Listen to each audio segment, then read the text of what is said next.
하나님께서 우리를 죄와 사망에서 구원하여 주셨고 그리고 우리를 하나님의 자녀로 삼아 주셨기 때문입니다. 그리고 날마다 예수님의 십자가 보혈로 우리의 죄를 용서하여 주시고 우리를 새롭게 하시기 때문입니다.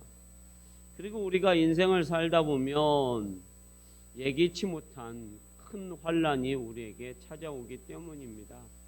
우리가 2년 전만 하더라도 여러분 오전 예배를 영상으로 드릴 때도 있었고 오전만 드리고 오후 예배를 못 드릴 때가 있었습니다. 2년 전만 하더라도 그때 여러분 그 바이러스 때문에 전 국민이 또 전 세계가 예배를 그렇게 못 드릴 때가 있었습니다. 이게 여러분 큰 환난이죠. 그러나 이런 환난도 여러분 우리가 보면은 국가에서 환난을 막아주는 환난도 있어요, 여러분.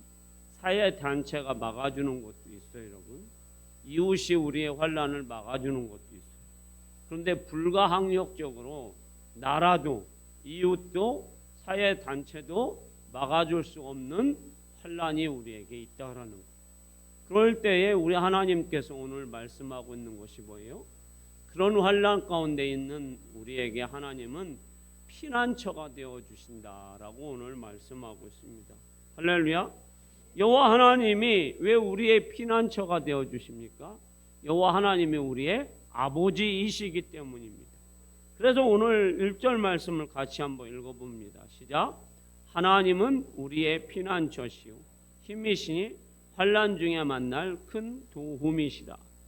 자, 아멘. 자, 우리가 6.25 때 왜 피난을 갑니까? 뭘 우리가 지키기 위해서? 목숨을 지키기 위해서. 와, 오늘은 막 딱딱 맞네요. 야, 오늘 점심을 뭐 드셨는지는 모르겠더니 딱딱 맞아요. 자, 목숨을 지키기 위해서, 재산을 지키기 위해서, 그리고 우리의 가족을 지키기 위해서 피난을 가죠. 자, 피난을 간다라는 것은 보통의 문제가 아니잖아요, 여러분. 내 집이나 내 가족이나 내 땅을 내려놓고 어느 지방으로나 또 먼 데로 아니면 다른 나라까지도 피난을 가는 상황이 되잖아요. 그런데 이거는 보통 일이지 아니잖아요. 그런데 그런 것은 대부분 전쟁이라든지 큰 환란이라든지 쓰나미라든지 이런 것들이 올 때에 사람들은 피난을 한다라는 거예요. 오늘 46편에 보면 하나님의 백성들이 피난처가 되어서 하나님의 피난처에 가는데 땅이 꺼지고 지진이 나고 우리가 본문을 이렇게 보면 쓰나미 같은 이런 것들이 올 때에 우리 하나님이 우리의 피난처가 되어 주셔서 우리를 보호해 주시고 우리를 지켜 주신다라고 말씀하고 있습니다. 그래서 하나님은 우리의 반드시 피난처가 되어 주셔서 우리를 지켜 주시고 우리와 함께 해 주시고 우리에게 은혜를 베풀어 주신다라고 말씀하고 있습니다. 외면하시지도 않고 버리시지도 않고. 자, 여러분들은 이러한 경험을 해보셨는지는 모르겠습니다. 어려운 상황에 놓여 있을 때 하나님 나의 힘이 되어 주시고 나의 환난을 면하게 하시고 이 환난을 이기게 해 주시옵소서.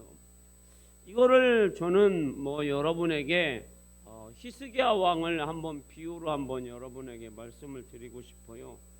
이사야 37장 33절에서 36절 말씀에 보면 자, 이런 말씀이 기록되어 있습니다. 같이 읽어봅니다. 시작.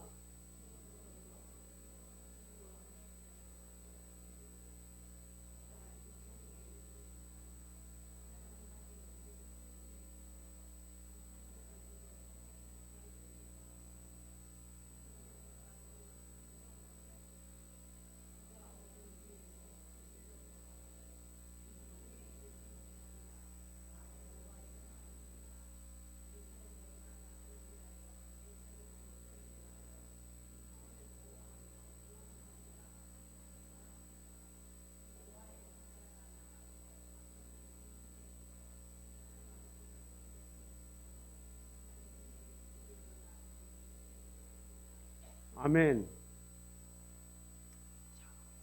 이 아수르라는 나라는 여러분 그 당시에 이스라엘 주변에서 가장 큰 강대국이었습니다. 그래서 이 아수르를 이길 나라가 아무도 없었어요. 자, 그 북쪽에 있는 북이스라엘도 아수르에게 멸망을 당하였어요. 남쪽에 있는 강원도만한 이 유다는 나머지 성들도 다 아수르에게 빼앗겼어요. 이제 조그마한 예루살렘 성 하나만 남았어요. 근데 그 예루살렘 성을 18만 5천 명이 격비업이 다 포위를 했단 말이에요. 그러면 이제 예루살렘에 있는 사람들 그리고 유다 사람들은 시간만 지나면 뭐 하게 되어 있습니까? 죽게 되어 있습니다. 이때 히스기야 왕이 하나님 앞에 어떤 제스처를 취합니까, 여러분? 자, 37장 15절에 보면 이렇게 히스기야 왕이 합니다. 읽어봅니다. 시작. 여호와께 기도하여 이르되. 자, 여호와께 히스기야가 할 것이라고는 기도밖에 없어요. 자, 여러분들이 우리가 정말로 어려워서 재산도 다 잃고 건강도 다 잃고 그리고 직업도 없고 그리고 사업장도 다 넘어갔을 때에 어떤 분이 이렇게 저한테 질문을 한 적이 있어요. 목사님, 제가 재산도 다 잃고 할 거라고는 아무 할 것이 없어서 기도할 것밖에 없다라는 거예요. 직장을 나갈 수도 없고 일할 것도 없어서 뭐 할 것밖에 없다고요? 기도할 것밖에. 그래서 기도했더니 하나님께서 자기를 다시 회복시켜 주셨다는 거예요. 자, 히스기야 왕도 지금 자 모든 예루살렘 말고 다른 유다 성읍은 다 아수르 군대가 다 짓밟아 버렸어요. 사나립 왕과 납사게라는 군대 장관이 다 짓밟아 버렸어요. 그리고 예루살렘은 18만 5천 명이에요. 이 18만 5천 명이 우리가 상상이 안 가죠, 여러분. 상주시 인구가 요즘은 얼마인지 모르겠지만 예전에는 한 13만 정도가 상주시 인구였어요. 그러니까 여러분 요즘 웬만한 시 인구가 13만, 12만 정도 돼요. 그러니까 보통 저 지방에 시 인구가 그 정도 되는 거예요. 그러면 18만은 굉장히 큰 시 정도 되는 거예요. 그 시 인구가 완전히 예루살렘을 다 포위해서 히스기야는 할 게 아무것도 없는 거예요. 그러니까 뭐만 할 수 있어요, 여러분? 기도. 그래서 편지를 써서 하나님 앞에 기도하는 거예요. 하나님, 제가 큰 환난을 만났습니다. 그러니 하나님이 이 환난을 연쾌해 주십시오. 할렐루야. 우리가 여러분 인생을 살면서 이 히스기야가 여러분 믿음 없는 사람이 아니에요, 여러분. 유월절도 지키고 여러분 그리고 제2의 종교개혁을 일으키는 사람이에요. 다윗 땅으로 여러분 하나님을 신실하게 섬기는 사람이에요. 바할과 아사라 그런 우상을 철폐하고 그런 종교개혁을 일으킨 사람이에요. 그런데도 뭐가 찾아왔어요? 환난이 찾아왔어요. 너무 큰 환난이 찾아왔어요. 자기 힘으로는 감당을 못하는 환난이 찾아왔어요. 그럴 때 우리는 그러잖아요. 왜 하나님, 내가 우상 섬기고 내가 잘못을 하고 내가 예배를 등한시하고 내 믿음이 떨어졌을 때 환난이 찾아오면 이해를 할 수 있어요. 그런데 유월절을 다시 백성들과 함께 지키고 종교개혁을 일으키고 하나님 앞에 내가 믿음으로 나갔는데도 불구하고 환난이 찾아오면 우리는 어때요, 여러분? 당황하죠. 당황하는 정도가 아니라 하나님이 왜 이러실까? 왜 내가 생각하는 하나님과 지금 성경이 말하는 하나님하고 내가 생각하는 하나님하고 전혀 다른 하나님이 나에게 다가왔을 때 우리는 너무 힘들다라는 거예요. 그때 히스기야는 그 하나님 앞에 원망불평하지 않고 하나님 앞에 눈물로 기도합니다. 이건 여러분 말은 쉬워요, 여러분. 이기는 것도 여러분 쉬워요, 여러분. 그런데 실제적으로 성전에 가서 기도하는 것은 정말로 어려워요, 여러분. 왜냐하면 여러분 눈앞에는 여러분 전쟁이 일어나고 있고 지금 여러분 아수르 군대가 눈앞에 18만 5천 명이 겹겹에 서 있고 여러분 아수르 왕과 사네립이 유다의 방언으로 지금 유다 백성과 히스기야를 계속해서 뭐 하고 있어요? 종용을 하고 있어요.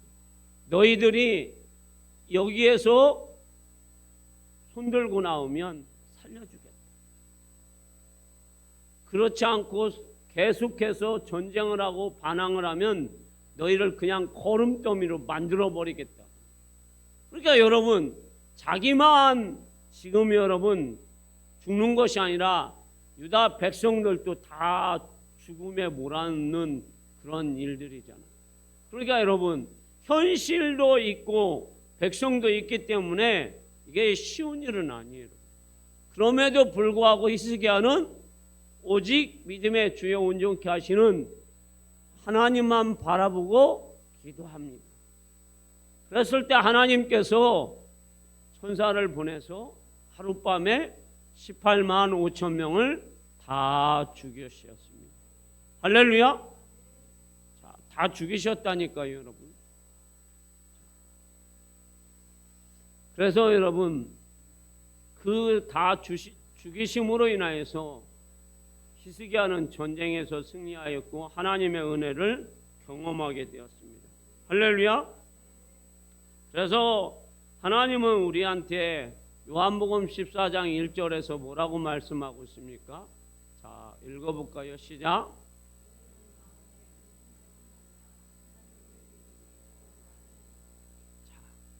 너희는 마음에 근심하지 말라. 근심은 여러분 누구나 다 할 수 있어요. 그런데 누구를 믿으면요? 하나님을 믿으면 또 예수 그리스도를 믿으면 우리가 근심이 사라집니다. 그리고 예수님이 내 안에 100% 가득 차고 말씀이 차면 근심이 사라져서 우리가 근심을 이기게 됩니다. 그래서 근심, 염려가 있으면 우리가 하나님을 온전히 믿고 믿음으로 나가야 합니다. 자, 그러면서 한 말씀만 더 나누고 오늘 설교 마칩니다. 시편 23편 1절에서 4절 말씀을 우리 다 같이 한번 읽고 결론 맺고 오늘 설교 마치겠습니다. 자, 같이 읽어봅니다. 시작.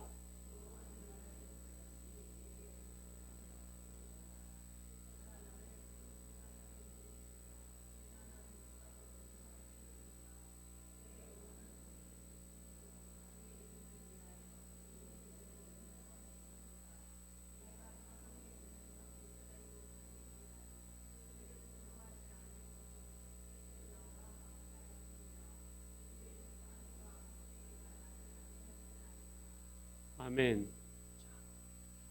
여호와는 나의 목자시니 내게 부족함이 없으리라. 그가 나를 푸른 초장과 맑은 시냇물가로 인도하실 것을 확신합니다. 그러면 어디에 골짜기를 지나가야 돼요? 사망의 음침한 골짜기로 지나가야 돼요. 그런데도 지나갈 때에 확신이 있어야 지나가죠. 누가 함께 하실 것을요? 하나님이 함께 하실 것을. 그리고 막대기와 지팡이로 나를 호위하시고 안위하실 것을 확신한 사람들은 그 사망의 음침한 골짜기를 반드시 지나갑니다. 뭐가 기다리고 있기 때문에요? 푸른 초장과 맑은 시냇물가. 그래서 여러분들 한 주간 또 이 5월 달에 우리가 하나님이 우리의 하나님이고 우리의 피난처가 되시고 우리의 힘이 되시고 우리의 능력이 되시지만 때로는 우리가 어려움도 있을 테고 장애물도 있을 수도 있습니다. 그때에 여러분들이 히스기야 왕처럼 하나님 앞에 엎드려 기도하면서 다윗처럼 내가 사망의 음침한 골짜기라고 할지라도 믿음을 가지고 여러분들이 가셔서 푸른 초장과 맑은 시냇물가의 삶이 되시는 여러분들의 삶이 되시기를 주님의 이름으로 축원합니다.